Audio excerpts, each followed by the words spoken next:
ನಮಸ್ಕಾರ.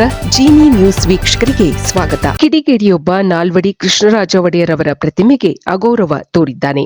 ವ್ಯಕ್ತಿಯೊಬ್ಬ ನಾಲ್ವಡಿ ಕೃಷ್ಣರಾಜ ಒಡೆಯರ್ ಅವರ ಪ್ರತಿಮೆ ಮೇಲೆ ಕುಳಿತು ಉದ್ದಟತನ ತೋರಿದ್ದಾನೆ. ಜೊತೆಗೆ ರಾಜಶ್ರೀ ನಾಲ್ವಡಿ ಅವರ ವಿಗ್ರಹಕ್ಕೆ ಅಗೌರವ ತೋರಿದ್ದಾನೆ.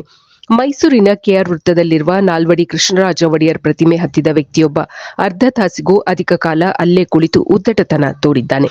ಶುಕ್ರವಾರ ಸಂಜೆ 4 ಗಂಟೆಗೆ ವ್ಯಕ್ತಿಯು ಪ್ರತಿಮೆ ಏರಿ ಕುಳಿತಿದ್ದು ಸಾರ್ವಜನಿಕರು ಆಕ್ಷೇಪ ವ್ಯಕ್ತಪಡಿಸಿದರು.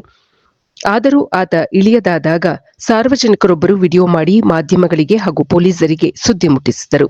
ಪೊಲೀಸರು ಸ್ಥಳಕ್ಕೆ ಆಗಮಿಸುತ್ತಿದ್ದಂತೆ ಕಿಡಿಗೇಡಿ ಸ್ಥಳದಿಂದ ಓಡಿ ಹೋಗಿದ್ದಾನೆ. ಘಟನೆಯನ್ನು ಖಂಡಿಸಿ ಸಂಸದ ಯದುವೀರ್ ಕೃಷ್ಣದತ್ತ ಚಾಮರಾಜ ಒಡೆಯರ್ ಅವರು ಫೇಸ್ಬುಕ್ ಖಾತೆಯಲ್ಲಿ ವಿಡಿಯೋ ಹಂಚಿಕೊಂಡಿದ್ದಾರೆ.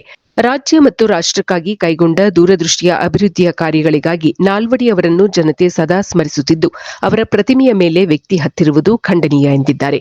ನಾಲ್ವಡಿ ಅವರನ್ನು ಗೌರವಿಸುವವರ ಭಾವನೆಗೆ ಧಕ್ಕೆಯಾಗಿದೆ. ಐತಿಹಾಸಿಕ ಮತ್ತು ಸಾಂಸ್ಕೃತಿಕ ಪ್ರಾಮುಖ್ಯತೆಯುಳ್ಳ ಸ್ಮಾರಕ ಹಾಗೂ ಪ್ರತಿಮೆಗಳಿಗೆ ರಕ್ಷಣೆ ನೀಡಲು ಅಧಿಕಾರಿಗಳು ಕ್ರಮ ವಹಿಸಬೇಕು ಎಂದು ಯದುವೀರ್ ಆಗ್ರಹಿಸಿದ್ದಾರೆ. ಇದು ಈ ದಿನದ ಸುದ್ದಿಗಳು.